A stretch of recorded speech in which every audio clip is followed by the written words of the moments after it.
Bom dia, amantes da literatura, como estão vocês? Tudo bem? Hoje o nosso diálogo é muito interessante entre duas musas inspiradoras, duas musas com pensamento crítico, a Gayatri Spivak e a Carolina Maria de Jesus. Mas antes, quero convidar você, se inscreva nesse canal, apoie esse canal, nos ajuda a compartilhar o conhecimento. Muito bem, sem mais delongas, vamos ver o que tem em comum entre essas duas mulheres. A Gayatri, uma teórica pós-colonialista indiana. Ela que escreveu uma obra muito importante que é Pode o Subalterno Falar?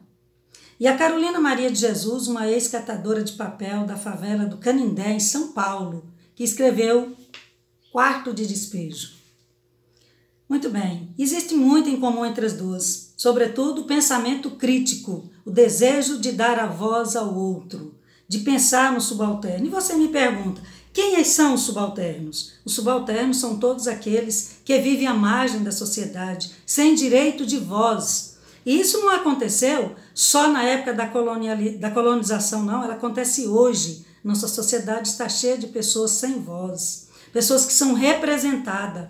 E a Gayatri vai mencionar que a representação do subalterno é dar continuidade ao imperialismo, continuidade à colonialidade do poder. É tirar a oportunidade que o subalterno tem para falar. É mais importante criar espaços para que o subalterno possa falar, ter a sua própria voz. É muito forte o que a Gayatri menciona, explicando sobre a imolação da viúva pelos indianos, na cultura indiana. Esse ritual sagrado é o sati. Isso era uma cultura deles, mas na colonização inglesa houve a proibição desse ritual. E não houve um diálogo, não houve uma explicação, foi apenas uma imposição, tirando dessas mulheres o direito de fazer a sua própria vontade, que para elas não era suicídio, era um ritual sagrado. A Gayatri menciona que mais forte do que defender é dar espaço. Ela menciona que o subalterno, sendo um subalterno feminino, pobre e negra, é 3 vezes mais envolvido dentro dessa obscuridade. A Carolina, agora vamos dialogar com a Carolina Maria de Jesus, que ela tem um pensamento também de dar voz a ela e ao outro. E ela busca uma forma, ela explica assim, no seu livro, na página 36. Aqui na favela, quase todos lutam com dificuldade para viver, mas quem manifesta o que sofre é só eu. E faço isso em prol dos outros. Ela tinha tanto desejo de ter voz, de falar, e ela não fazia isso pensando só nela. Ela queria que os outros também tivessem voz. Ela fala muito, o livro dela é um livro datado, é uma literatura autobiográfica, uma literatura realista, que mostra como vivia as pessoas daquela comunidade. E é um livro atual, ele foi publicado em 1960, mas ele é totalmente atual. Porque o que o Brasil tem vivido? O Brasil mudou muito de 60 para cá? Nós, como temos visto a nossa sociedade? É grande a desigualdade da distribuição de renda. E existem muitos subalternos que precisam ter os seus espaços para que tenham voz. É por isso que eu convido, leiam a literatura, busquem se relacionar melhor com as leituras literárias, porque elas nos ajudarão a pensar melhor a nossa sociedade. Isso nos ajuda a pensar o mundo. Tem uma página aqui bastante interessante que, embora a Carolina Maria de Jesus ela só tenha estudado até o 2º ano, ela não sabia, ela não era uma pessoa formada como a Gayatri Spivak. Ela era autodidata, o que ela tinha era um desejo de ler. Ela menciona aqui uma página muito bonita, na hora que ela ia sair para catar papel, junto com a outra colega. Ela diz: contemplava extasiada o céu cor de anil, e eu fiquei compreendendo que eu adoro meu Brasil.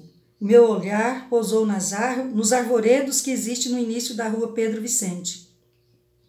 As folhas movia-se, pensei, elas estão aplaudindo esse meu gesto de amor à minha pátria.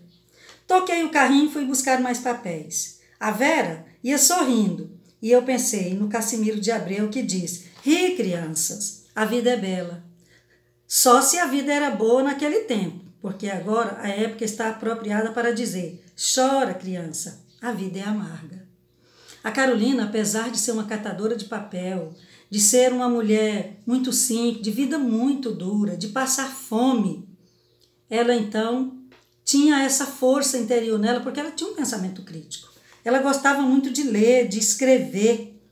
E ela, às vezes, quando as pessoas da comunidade dela perturbavam ela dizia: olha, eu vou escrever o nome de vocês aqui no livro. E as pessoas iam embora, deixando-a em paz. Tem uma passagem aqui, na página 33, é no dia 16 de maio. Ela escreve assim: hoje amanheci nervosa, porque eu queria ficar em casa, mas eu não tinha nada para comer. Eu não ia comer o pão porque o pão era pouco. E ela se pergunta: será que é só eu que levo esta vida? E ela sempre se questionava, ela se perguntava, ela ficava fazendo reflexões políticas. Ela não deixava tudo assim: é assim mesmo, vamos pensar que é assim, não. Ela se questionava. Ela costumava fazer reflexões políticas aqui, na página 38. Quando um político diz nos seus discursos que está ao lado do povo, que visa incluir-se na política para melhorar as nossas condições de vida, pedindo o nosso voto, prometendo congelar os preços, já está ciente que, abordando esse grave problema, ele vence nas urnas.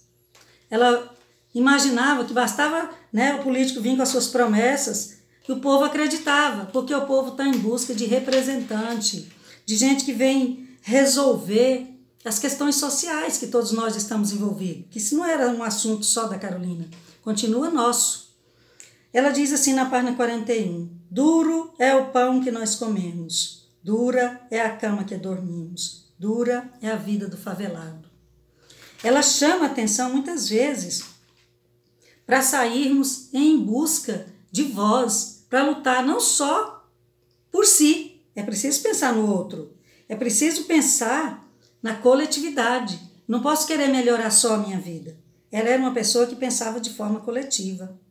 E ela tem muitas passagens lindas no livro dela, que ela escreve aqui uma linda também. O céu é belo, digno de contemplar, porque as nuvens vagueiam e formam paisagens deslumbrantes. As brisas suaves perpassam conduzindo os perfumes das flores, e o astro-rei, sempre pontual para despontar-se e recluir-se. As aves percorrem o espaço demonstrando contentamento. À noite surge as estrelas cintilantes para adornar o céu azul. É muito lindo. Ela, apesar das dores que ela passa, ela tem um pensamento carinhoso em relação à realidade, porque ela acreditava que era preciso criar um mundo melhor.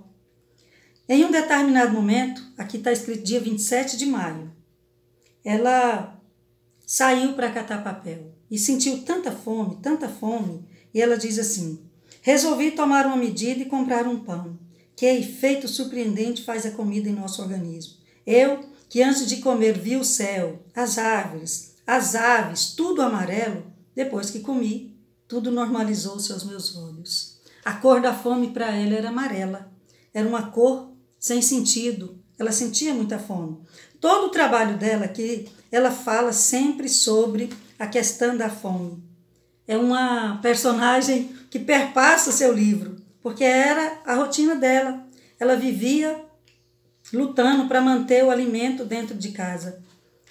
Ela não conseguia ter grandes condições para aumentar a comida dentro de casa. Por isso ela sempre pensava na importância de trabalhar, buscar forma para vencer a fome.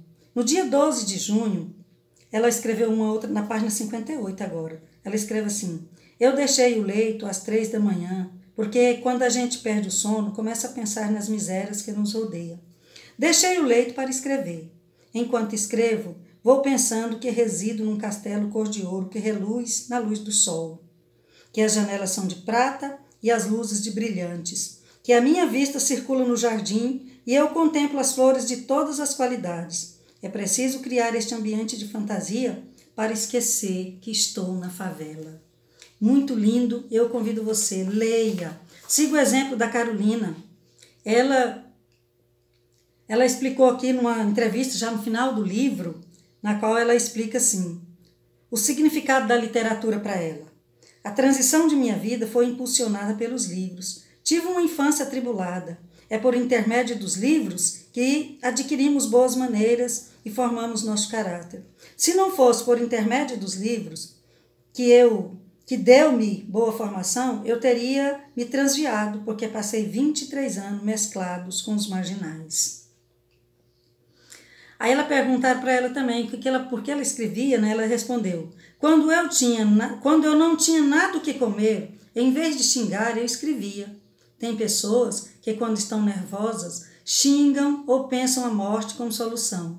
Eu escrevia o meu diário, porque ela tinha um desejo imenso de conseguir fazer sua voz ser ouvida por mais pessoas. Por isso é que eu convido você, leia o livro, dialogue sobre esse livro, porque aquela realidade dela não mudou não hoje. Nós estamos com esse livro muito atual. A nossa realidade está cheia de pessoas que estão com fome, que precisam ter voz e ter os seus espaços de voz respeitados. E por hoje, muito obrigado, um abraço com literatura e até o próximo vídeo.